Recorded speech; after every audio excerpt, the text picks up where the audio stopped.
Presidente, muito rapidamente, não poderia deixar de falar sobre oportunidade para quem sonha com emprego, quem está sem trabalho. A Prefeitura de Caxias do Sul está com inscrições abertas ainda para o concurso público 01 de 2026, com vagas e cadastro reserva para diversos níveis de escolaridade. São oportunidades nas áreas administrativa, técnica e da saúde, com salários que variam entre R$ 3.000 e R$ 11.000, além de auxílio alimentação. E atenção, as inscrições encerram nesta quinta-feira, não deixe para a última hora. Nível fundamental, nível médio, nível superior, diversas áreas de atuação.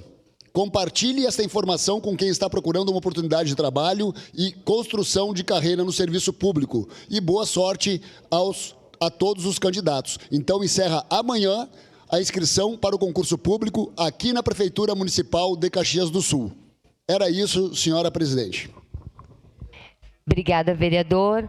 Com a palavra, a vereadora Andressa Marques.